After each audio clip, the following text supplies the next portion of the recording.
Welcome to News West 9's West Texas View with Johnny Lou Avery. For the past 2 weeks, you have been hearing FL Steve Stevens and me have a conversation about his books. It was recently published called When Opportunity Knocked. Steve was a very successful businessman, successful in many areas of his life. And after he sold his business and retired, he decided that he wanted to reflect on the good fortunes that he had had and some of the choices that he'd made that had caused some problems for him, and then some that had resulted in a really life-shaping events. And so we've been talking about choices. We've been talking about the foundations of his life that gave him value systems. We've been talking about some of the funny things that happened as he grew up and made his way through. And so today I want us to get into his becoming a businessman and how he grew a small chain of convenience stores into a giant corporation.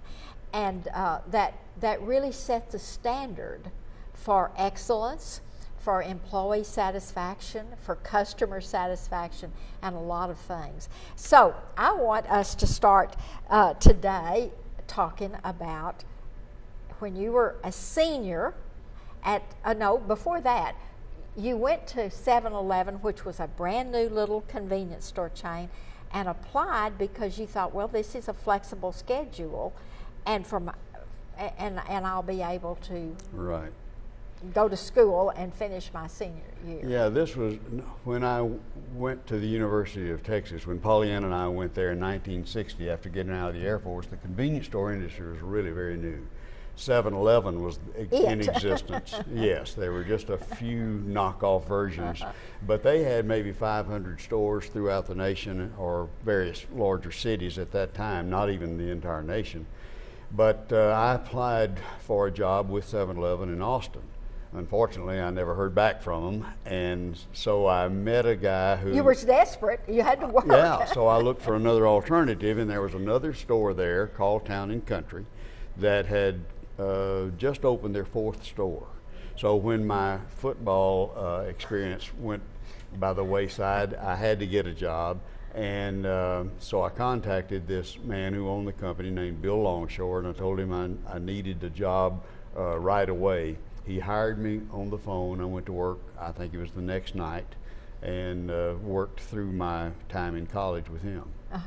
And he was a great mentor, a wonderful man. So you had a lot of connections there as far as a meeting of the minds and being able to learn from him. Right. But then by the time, but go back. So you were majoring in economics and finance, and so you thought, I'm going to be this big banker.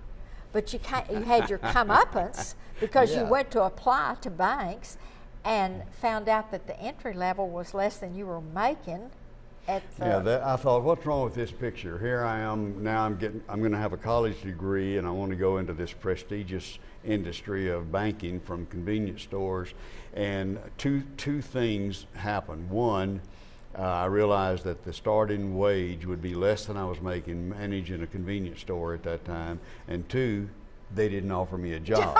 so that particular and you had already option. learned resourcefulness. So when God closes one window, you know that there's going to be some others you can jump through. Sure. So you went back to work and had to rethink this. And when you were a senior then, Bill Longshore said, I want you to manage, right? Yes.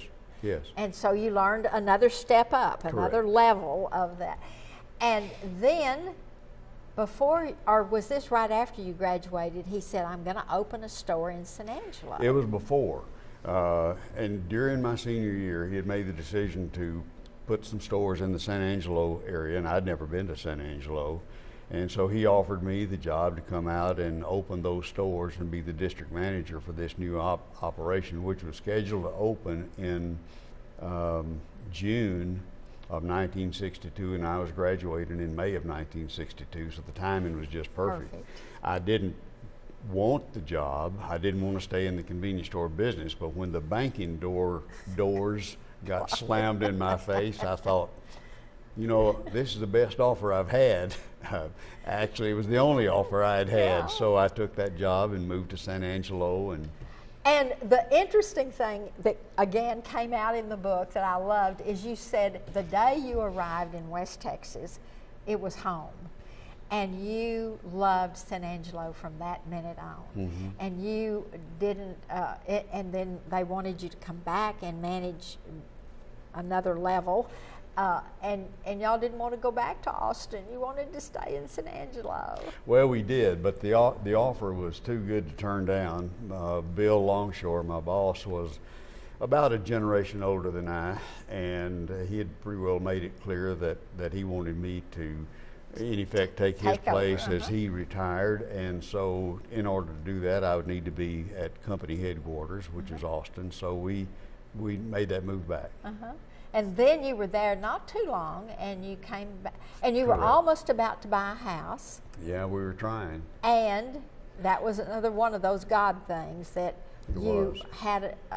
You got told just before it was going to close. That Well, we had tried to buy a house. We had made an offer. We had even gone to the point of the closing session at one time, and something happened and kept it from closing. We were snake bit. We could not buy a house. During this same period of time, the company I was working for was really having some financial difficulties, and they made the decision that they had to sell the San Angelo stores in order to try to keep the rest of the company together. So at that point, I was able to work with some folks and get the financing put together to buy those stores in San Angelo. And thank God we had not bought a house, or worse still, had one under construction in Austin, which we were trying to do at the time.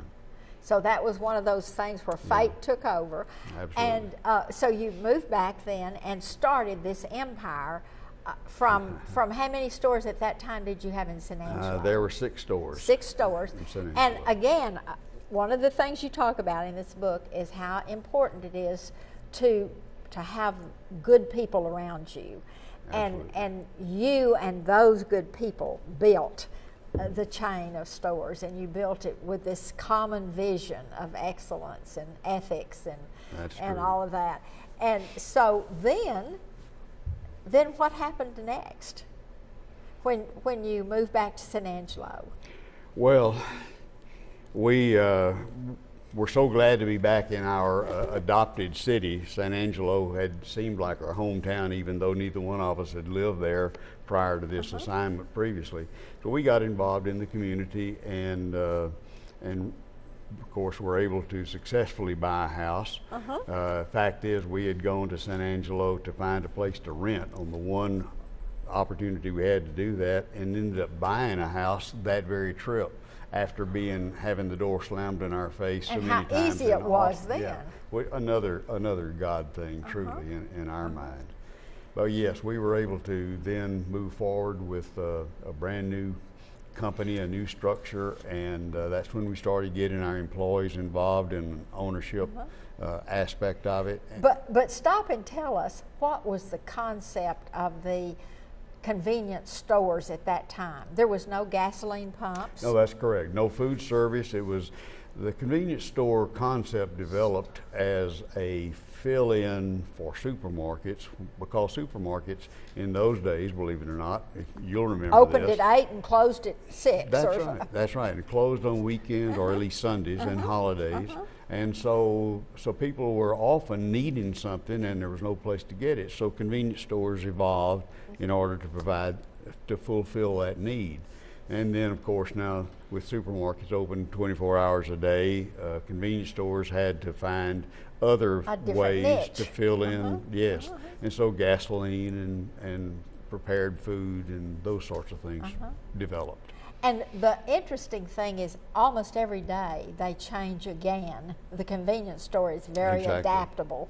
I know the first time they had one within a service station. I mean, it was a big truck stop, and all of a sudden you had a convenience store in the truck stop.